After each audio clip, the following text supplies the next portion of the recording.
नए chief justice की तकर्री के लिए 12 रुकनी पार्लिमानी कमेटी का इजलास शुरू हो चुका है। पार्लिमानी कमेटी नए चीफ जस्टिस का तकर्रुर अमल में लाएगी। चीफ जस्टिस ने अगले चीफ जस्टिस के लिए 3 नाम कमेटी को भिजवा दिए हैं। इस वक्त आपको बताएं कि जो 12 रुकनी पार्लिमानी कमेटी है उसका इजलास शुरू हो चुका है। सुन्नी इत्तेहाद कौंसिल पाकिस्तान तहरीक-ए-इंसाफ की जानिब से बाइकआउट किया गया है। जस्टिस मंसूर शाह, जस्टिस मुनीब अख्तर या जस्टिस यख्या अफरीदी, अगला चीफ जस्टिस कौन होगा कुछ ही देर में नाम सामने आ जाएगा। पार्लिमानी कमेटी 3 जजेस में किसी एक जज का इंतखाब करेगी। आपको बताया सुन्नी इत्तेहाद कौंसिल और पीटीआई का पार्लिमानी कमेटी इजलास में शिरकत न करने का फैसला। रिजवान अब्बासी मजीद बताएंगे।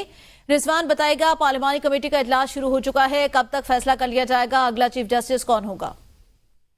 देखें, नए चीफ जस्टिस ऑफ पाकिस्तान की जो तकर्री का अमल है उसका आगाज अब से थोड़ी देर पहले पार्लिमानी कमेटी का जो इजलास है उसके शुरू होते ही उसका आगाज हो चुका है। और इजलास में आजम जीर तारड़, ख्वाजा आसिफ, एहसन इकबाल मौजूद हैं, जबकि पार्लिमानी कमेटी में शाइस्ता परवेज भी यहाँ पर शिरकत के लिए पहुंची हैं। पीपल्स पार्टी के सेनेटर फारूक एच नाइक, राजा परवेज अशरफ और नवीद कमर भी इस इजलास में मौजूद हैं। और ये इजलास जारी है। इजलास से कबल अगर हम बात करें जजिस के हवाले से, जजिस की जो असनाद थी नए चीफ जस्टिस ऑफ पाकिस्तान के लिए, तो खुसूसी पार्लिमानी कमेटी में नए चीफ जस्टिस के लिए जो असनाद पेश कर दी गई थी, सेक्रेटरी कानून सुप्रीम कोर्ट के 3 सीनियर जजेस की असनाद कमेटी में पेश की गई है। वफाकी सेक्रेटरी कानून और इंसाफ तीनों जजेस की जो मुकम्मल प्रोफाइल है वो कमेटी में पेश करेंगे।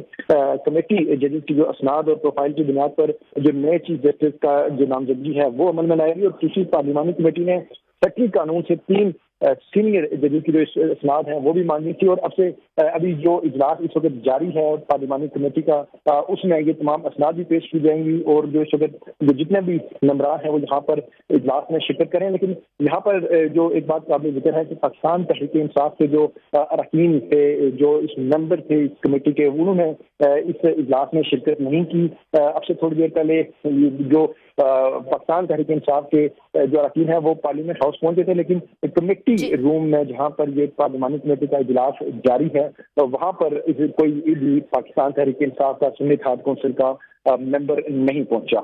सही। अच्छा रिजवान, सुन्नी इत्तेहाद कौंसिल के 3 नाम से सामने आए थे। बैरिस्टर गौहर थे और सेनेटर अली जफर थे, उनके नाम सामने आए, हामिद रजा थे, उनमें से कोई नहीं आया। तो क्या कोरम है कोई इस कमेटी का? क्योंकि पहली दफा ये कमेटी हो रही है चीफ जस्टिस का, और जब से आईनी तरमीम हुई है इसका कोई कोरम पूरा होना जरूरी है या उन 3 अफराद के 3 अरकान के बगैर ही फैसला कर लिया जाएगा?